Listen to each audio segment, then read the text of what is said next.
not only do we get more information about the new neighbors, Bennett and Tanya, but finally, Psycho Betty gets his moment with Larry. Let's talk about it, y'all.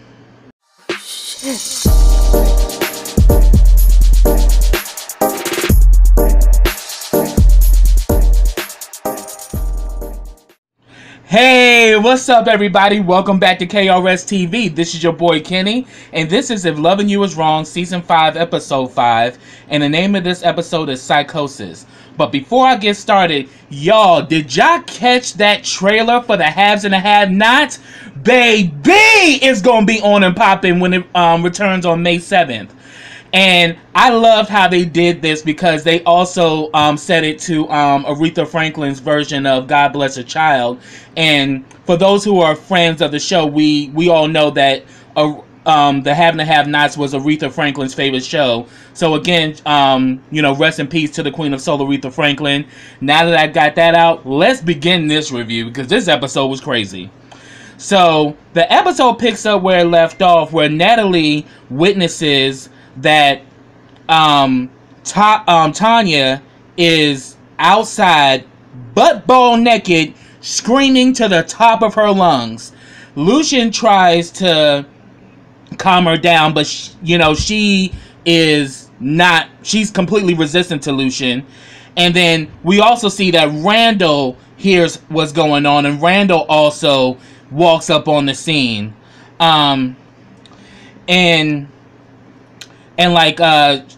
Lucian sends Natalie to get a blanket. And then all of a sudden, Randall comes in and they pretty much like, yo, Randall, get the hell out of here. Stop this shit. He's like, what's going on with her is that she's going through psychosis. And it was like, well, how would you know about that? He's like, well, hello, I'm a psychologist. But then again, you're the same fucked up psychologist that made her snap. Because of him going to her house and, playing mind games with her made her snap. So she's out there just completely talking out of her head. And I'm thinking that she's schizophrenic because this is very reminiscent of the movie Out of Darkness starring Diana Ross. If you haven't seen that film, I was getting that same type of tease with Tanya in this scene. And Randall, aka Psycho Betty, with his evil ass, starts talking to her, and she's like, he won't stop following me. And he was like, your head is a pretty color. And she's like, my head? And she's like, is it red? He's like, oh yes, it's very red. So he's pretty much talking to the crazy. And then she's like, all God's children go to heaven, and so do dogs too. And then he's like, oh yeah, that's true. Do you have a dog? And she's like, yes, but he killed him. And he's like, who? The willow tree. The who? The willow tree! I'm like, oh my God, she is completely nuts.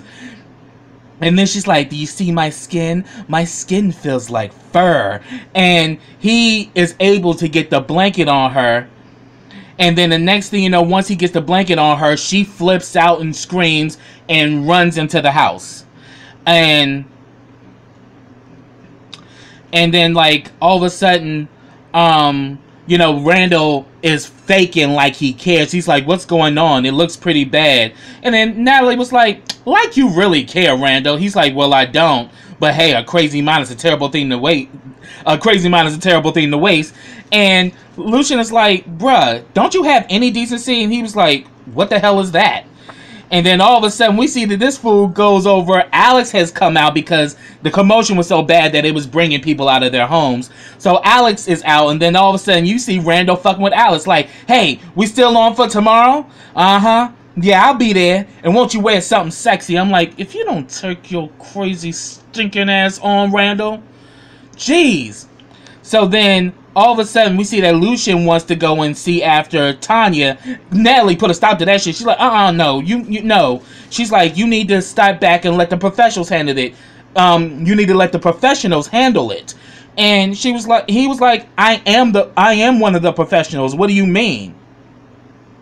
But then she starts revealing, I knew something was off about her when I met her earlier. And he was like, oh, you met her? He was like, yeah, I met her when we met her husband, and you know, she had came up when I was talking with Alex and Esperanza, and he was like, and all of a sudden, you know, Lucian starts to question her, like, you know, her husband, who is he? He's like, well, he's a firefighter, you know. And she's like, I think his name is Bennett. He's like, well, how do you know he's a firefighter? She's like, don't interrogate me, damn it, you know. So, but then we finally see that Bennett finally shows up, and he goes to, you know, check on Tanya. They was trying to get Bennett's attention, but Bennett is completely just... So, obviously, this is something that Bennett is used to dealing with when it comes down to his wife. So then, to add more to the shit, here come Eddie with his simple racist ass. Comes talking shit like, dang, I heard there was a naked broad out here. Shoot, I want to see some action. I got ones and everything. You know, I'm trying to see something.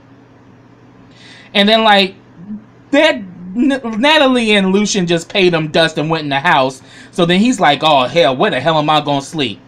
So you mean to tell me, Eddie, you were doing all of this bullying and bullshit, and you don't have a place to lay your head? You don't have a pot to piss in? Seriously? But then again, they didn't... I didn't mention it in my last review, but when Stevens and Esperanza were having a conversation, he let Esperanza know that he is really heavy into drugs, and that he does more drugs than the criminals that we lock up. So this is what is fueling Eddie's crazy, because it's like, bruh, it's like you don't never take a day off. Your crazy is always on a rise. And I'm like, sometimes I be looking at Eddie like, damn, I wonder if you're going to blow a motherfucking blood vessel with your mean ass. Because he's just, like, all the time. And now we all know it's because of his heavy drug use.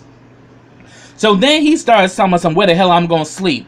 He knocks on the door, and he knocks on Alex's door looking for Brad. He goes back and forth talking shit, and she's like, dude, you get the hell out of here. I got my kids. He's like, I don't give a damn. And she was like, you need to go the hell away. And she's like, look, Brad ain't here, and you ain't gonna be here, so you need to get the fuck on.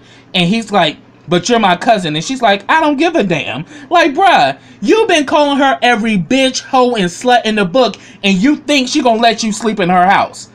Are you really that psychotic and that full of yourself? But then again, this is Eddie. So they go back and forth and everything. And she tells him, like, shit, what the hell? Won't you go home? He's like, I don't have no home. And she's like, well, go home to your wife. And he's like, man, I haven't been with my wife in years. I'm like, yeah, we haven't really seen his wife since, like, season 1. You know, after his house got shot up, you know, Eddie ain't had a home since then. And at first he had a key to Esperanza's place, and he was just letting himself in and shit. So Eddie, for the past, you know, 3 or 4 seasons, has been homeless, but has been the biggest antagonizer, the biggest bully, and the biggest shit talker in Maxine. So he's telling him, like, you need to let me in the house. I gotta take a piss and all this shit. And like, you know, he's pretty, and she's like, I'm not letting you in my house. He's like, won't you let me in the house, you whore? And she's like, I'm not letting you in my house, you ass. And he's like, shoot, you know, you out here whoring, sleeping with everybody, you know, I wonder where you got an ad on findahore.com. And she's like, and where's your ad, you know, amongst the farmers? And he's like, well, more, and he's like, nah, more like the bigots. And she just gets to enough, and she just slams the door in his face. And I'm like, probably the one thing that Alex did right, and I actually was saying thumbs up Alex, because I wouldn't let his crazy ass in my house either. So guess what this crazy son of a bitch does next? He goes next door to Randall's house and decides to start pissing on his front porch. And I'm like, Eddie, you just got your ass whooped by Stevens, and that has not deterred you from being an asshole. Like, bruh, you cannot continue to be an asshole to people and expect people to be nice. And it's like he still wants to be that bully. He still wants to be that asshole, even though last episode you got your ass handed to you. So he starts peeing on Randall's porch, and then all of a sudden Randall's like, man, if you don't get that little thing out of here, and it ain't even cold outside. I was like, oh, damn, Randall, you would know, wouldn't you, bitch? Psycho Betty. Mm-hmm. And then all of a sudden, he's like, okay, I got you. Randall goes in there and throws water at Eddie and shit. And they go back and forth. And all of a sudden, like, Randall's all confident. Was like, man, you don't know what's about to come your way, Eddie. And he was like, Larry told me what you did. And all of a sudden, Eddie was like, yeah, but did he tell you how it turned her on? And he was like, mm-hmm. He's like, man, I'm really gonna enjoy this, you know, because you finally met your match. And he was like, what, you think your punk ass is a match to me? He's like, I'm not talking about me, I'm talking about him, because both of you are a lot alike, but unlike you, he's smart. And he says that, Brooke, he's like, bruh, it's really about to end bad for you, and I live for this. And he's saying that, you know, enjoy your last days. And then he was saying that, man, you ain't gonna never kill Eddie. Nobody never kills Eddie. Eddie always gonna survive. And he was saying that, but unfortunately, pussycats do have 9 lives. I was like, and he's like, yeah, the only pussy I'm looking at is you. And he's like, I run these streets. You know how I get down. I'm a lion out here. But then he's like, well, how is a lion going to survive in an ocean with a shark? I was like, damn. The reason going back between Eddie and Randall was crazy. And then he was saying that, you know, good luck. And I wish I could say it was nice knowing you, but, And then he's like, and clean this shit up.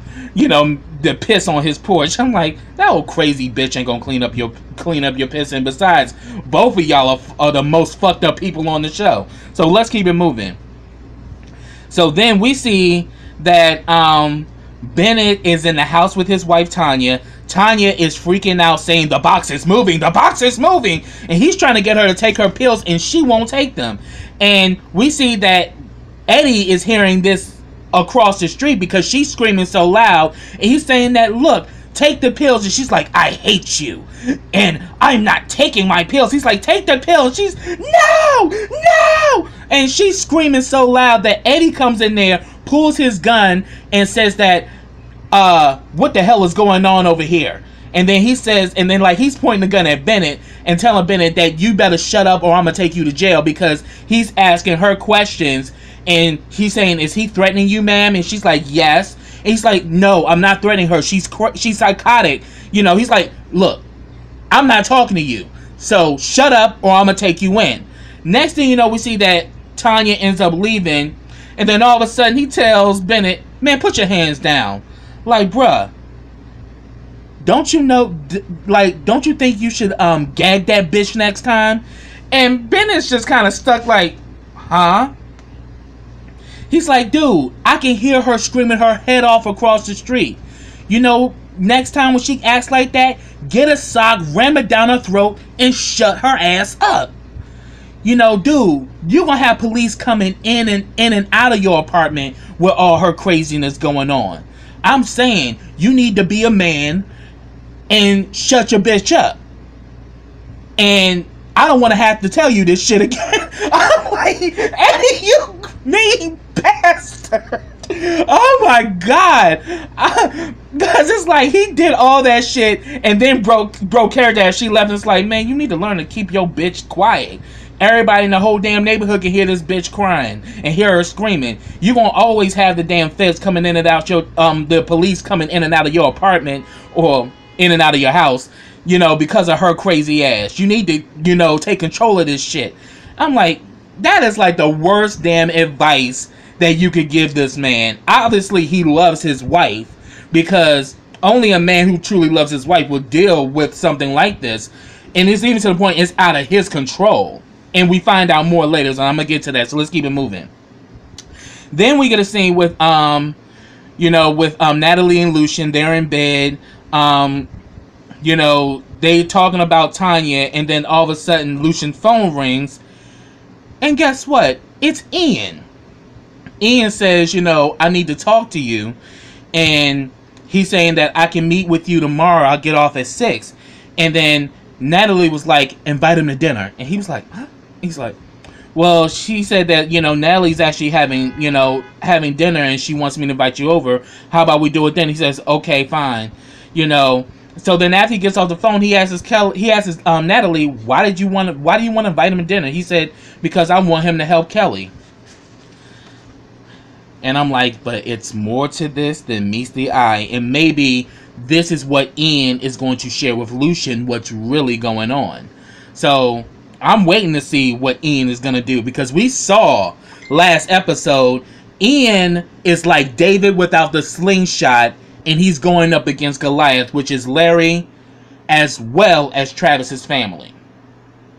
So I'm interested to see what Ian is going to do next, because I have been roasting the hell out of Ian, in my reviews, because I'm like, bruh, you are literally letting an innocent woman get railroaded by a powerful family, and you just been folding your hand. But then now, I'm like, but now we see that he's up against, forces that he really has no control over, and he doesn't have those connections nor the numbers to take down somebody like Larry or, Travis's family. So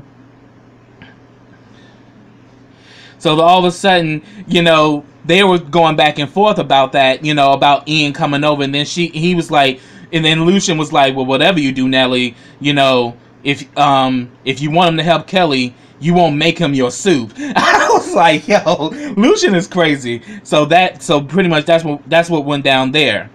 Then we get a scene with Marcy and Brad. Brad is ready to get he got the divorce papers handy, and he's ready to go over there and make her sign them. And then she was like, and then Marcy was like, well, she's better off. She's better than Randall. And then he was like, well, how did you pull that off? And she was like, well, I called Larry, and I don't know what he did, but thank God I'm free. And then he was like, thanks for last night. So we know that Marcy and Brad still getting it in, but I really have it on good authority, it's not gonna last long. And then Marcy gets a call from Esperanza.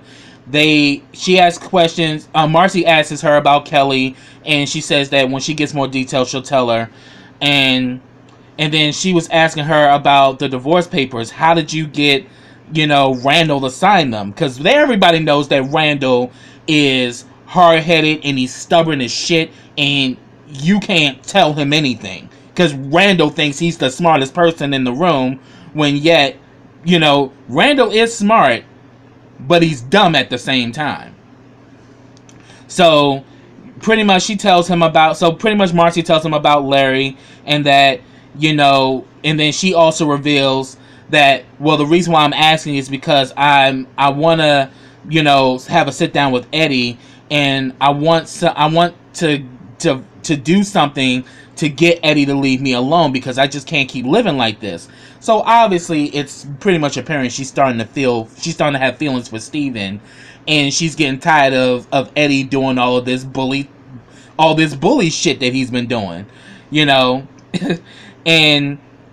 but then, Marcy tells her that, he can help you with that, and she was like, text me his number. And after she gets off the phone with Esperanza, Marcy calls Larry, and in this conversation, she asks him, how did you do it? And he was like, it's done. Ian filed it, it's done. And he was like, but then she's like, but he's really pissed. And then Larry's like, I'll calm him down, everything will be okay. And he was like, well, how you gonna do that? And he was like, come on, Marcy, you already know. He's like, yeah, you've known each other since college, and you guys obviously had, some interesting activities going on, like S&M. And I was like, that and anything else, because definitely by the end of this episode, it was apparent that, yeah, there was a little something extra that was going on between Larry and Randall. But then he tells Marcy that the S&M is my thing. That's really not him. But your husband was a swinger, and he still is in a way. So, And pretty much Marcy's like, well, thank you, and I hope this doesn't come back to haunt me. I'm like, well, in a way it probably will, because Randall ain't gonna let this go, because the bitch is crazy. Psycho Betty never takes a day off. And then she tells him about Esperanza looking for his expertise, and that, expect her to call. So then we go back to Psycho Betty.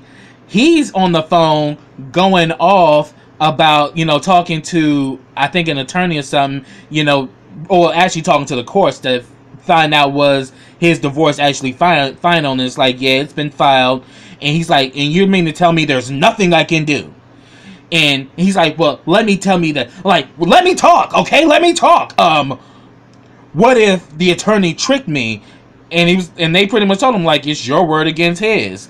And he's like, you know what? You can go to hell. You can go to hell. And then he calls Larry's firm to talk to the secretary or whatever. He's like, put me through to Larry. And they probably asked him, like, who is this? He's like, bitch, I call all the damn time. You know who the fuck this is? And straight hung up on his ass. I'm like, bruh, you can't come at people like that and expect them to help you. Like, he's just so mad and is so out of character that, bruh, you just want to have control over Marcy's life. You don't love her. You don't give a damn about her. You publicly humiliated her, with this whole situation that's going on between you and Alex. Like, you literally put her through hell, and you still want to be married to her? And it just goes to show, the mode that Randall operates on. Like, he likes women that he can have some type of psychological control over. And Marcy was one of his victims as well. But Marcy has outgrown him, and she's become just as sinister and just as gut punching as him. And he wants to have the upper hand because obviously this man doesn't have respect for women, and he likes to use women as a notch in his belt. So here it is, Marcy's the one that got away, and he's mad as shit because he still wanted to have control over her and all of this shit. But this definitely comes out later when he has his little run-in with Larry, and I'm about to get to that. So let's keep it moving. So then we see that Alex and Natalie have a conversation. They're sending the kids off to school. Alex asks about Justice, and pretty much Justice still doesn't know what's going on with Kelly. And then Natalie asks Alex, is he still bothering you? Because of course they saw when Randall said that he was going to be over the next day. And she was like, look, I'm inviting him over to see the baby and everything. I'm just trying to keep the peace. And pretty much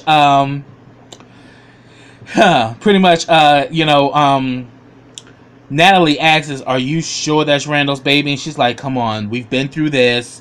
I'm like, bitch, you really don't know. Just admit you don't fucking know.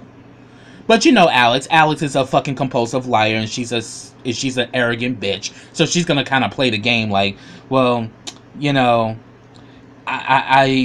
just trying to keep the peace, and and she was like, look, I don't like you talking to him.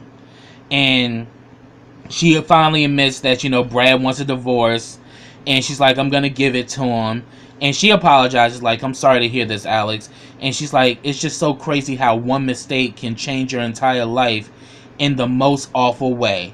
And I'm like, yeah, but you've made multiple mistakes, and the biggest mistake you made was not only sleeping with your neighbor in the shed like a $2 slut, but you kept lying. Your lying is what put you in this situation. And then they also start talking about, Tasha, like, did you hear about old girl? She's like, yeah, that was crazy. I'm like, yeah, I think she's mentally ill. And then the next we see that Bennett runs up on them. And he pretty much talks to them, and he thanks Natalie and Lucian for their help or whatever. And then he pretty much said that, things are so much better here than our other situation, that that we recently came from, and he was saying that it's good. You know, you got Lucian, who's a cop, Randall, who's a psychiatrist, and they was like, whoa, whoa, whoa, whoa, whoa, whoa, whoa, whoa, whoa. Nah, be careful of him. Everyone is not who they appear to be. So Natalie was literally, you know, schooling the old boy. But he said that, but he had told him that Tanya had said that he had came by. Yeah, he came by and he got our head fucked up is what he did. So they asked, like, what's the issue with her? And he was saying that she takes lithium and she has delusions, which made me think her diagnosis is that she's schizophrenic. And she's not taking her meds and all of that, you know, which makes her even go crazy. And then, you know, Alex, and I can still see it. There is something there between Bennett and Alex. Alex is feeling Bennett. And she was like, so tell me more about you guys. And he admits that they were high school sweethearts and she got sick a few years ago. And her mother also suffered from mental illness. And, you know, and the thing is, I never thought that it would happen to her, but, you know, I deal with it. And that was pretty much something that Alex and Natalie was talking about, that, hey, the situation is what it is about Alex, you know, Brad wanting a divorce. He's like, you just got to deal with it. Deal with whatever comes. So he pretty much gives them his number, but then Natalie was like, did you give Randall your number? He was like, well, I was about to stop by there and give it to him. He was like, oh, no. You know, but then Bennett was like, well, why? And then that damn Natalie started reading. She's like, he's rude, he's crazy, he's psychotic, I don't trust him, I don't like him, he's ugly, he smells funny. I'm like, Natalie! Yes! She just went in, like,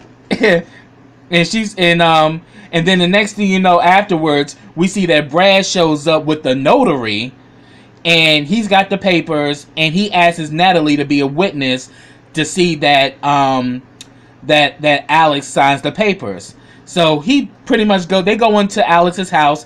He pulls out the papers, pulls out the pen, and said, sign it. You know. And she was like, you sure you want to do this? And he was like, I've never been sure of anything ever in my life. Yeah, sign it. And she was like, I need to read this. Can I at least have... He's like, no, sign it.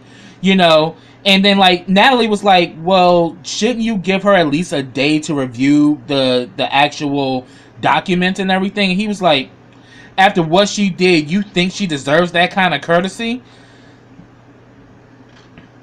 And then, like, you know, Natalie mentions, like, yo, Ian moved across the street. He's an attorney. You know, won't you let him review the documents before she signs? He's like, no, sign it. Like, he just was irate. Like, he's completely done with Alex. And based off of the history of since we've known how Alex moves in the show, I don't blame him. Yeah, get rid of her ass. Move on.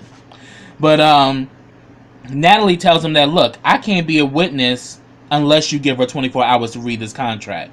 She needs to know what she's signing off on.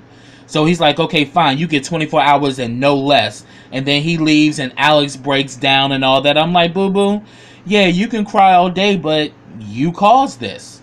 You know, you caused this. One, you was about to get the man back, and then you lost him again because of your lying. You lied about Dr. Roston rigging the DNA. And also, you was lying about, you know, seeing Randall, but then yet here it is, you damn near got burnt up in the shed with Randall's ass. So, you know, Brad is done, and I, for one, don't blame him. But then Natalie tells Alex that, you know, Ian's coming over to dinner tonight. You can ask him then to review your divorce papers. So then we get a scene with Rick and Lucian. And I'm like, man, this is going to be some shit. Because all of a sudden, we see that Rick has been there with Kelly all night. And pretty much Lucian pretty much says, okay, you can go and I can take over. And he was like, no. And Lucian immediately was like, what's going on, bruh? You kind of little too involved in this. What's really popping off? He's like, I'm just doing my job. He's like, nah. Because Lucian got that sharp eye, and he has that sharp sense of what's the word I'm looking for? Insinuation, I think. You know, if I said the wrong word, put it down in the comments. You know, insightfulness. There we go. He's very insightful. So he's pretty much like, nah, it's something else. You know, what's really going on? And he's like, I screwed up, and I should have taken this more seriously. So he kind of reveals that, yeah, he feels guilty that he didn't really support Kelly the way that he should have. And then he also confessed that I worked security at Travis Church. And he's like, man, does everybody and their mother and Maxine go to that church? And he was like, hey, the father is a very powerful man. And he's like, yeah, but Travis was sick and Kelly didn't deserve any of that. And he's like, I know. And he says, I used to work security for the church and I have some information. He's like, information about Travis? He's like, yeah. He's like, I've heard things. And there's another guard. I'm trying to get in touch with another guard there for confirmation, but they got that whole thing locked down like a cult, you know, and they're coming for Kelly. He's like, yeah. And he's like, look, I need everything we can get, so work that out. And pretty much Rick leaves, and then Lucian goes in there with Kelly. Kelly's still handcuffed to the bed. Lucian takes the cuffs off and lets her walk around, and she asks about justice, and she's like, I'm just worried that I'm gonna go to she's like, I'm about to go to jail for the rest of my life. He's like, we're not gonna let that happen, you know. And then she mentions, oh yeah, you know, the chaplain lady down at the jail, yeah, she went to Travis's church too, and she admitted to me that there were other women. And he's like, well, what's her name? She's like, Margaret. So I'm like, this could be some good news. And he says, well, I got some good news as well. That's what I meant. I said something wrong. I misspoke. When Lucian tells her that I have good news, Ian decided that he's gonna represent you. I'm like, why the hell you tell her that shit? But he's trying to give her hope, which I understand. But he's like, you know. But then he said that the thing is that his partner represents the church, and he was like, well, how can you trust him? He was like, look, you know, we're going to get to the bottom of it. I'm going to be meeting him tonight, and we're going to sort through this. And she's like, man, I could kill for a good breakfast. And he was like, I can go to the cafeteria to get some breakfast, but I'm going to have to handcuff you back. And she's like, no, please, no. And he's like, look, if they find out that you're handcuffed, I can be in serious fucking trouble. So, yeah, I got to handcuff. She was like, no, Lucian, I wouldn't do you like that. You know, just please don't handcuff me. He's like, okay, fine. We'll lay in the bed and keep yourself covered up, you know, just in case, you know, somebody comes in here. They won't suspect anything. So, he ends up going to go get the breakfast. And when he comes back, Kelly's gone. And I'm like, oh, shit. Kelly, you done made this situation worse. Because if she bailed, or better yet, did she get caught and got rearrested? We don't know what the hell happened. Well, all we know is that when Lucian came back, her ass wasn't there no more. So we just have to keep watching to see what really happened. Because either one of the two happened. Either she got caught and they pretty much took her back to the infirmary at the jail, or she escaped. So then we see that Larry gets a call from Esperanza. And, you know, she's pretty much talking about Eddie and that she has incriminating info and I just want him to leave me alone. And she was like, well, okay, well, who's your ex? And she says, Edward Willis. And all of a sudden you see that damn Larry's face light up, like, because he already got a plan set up for Eddie's ass. You know, the guy you tied up, you know, and she's just like, look, you know, regardless of that whole situation, I just want to live my life. I'm tired of dealing with this, his bullying, his harassment, all of that. I just want him to stop. And he was like, okay, stop by my office.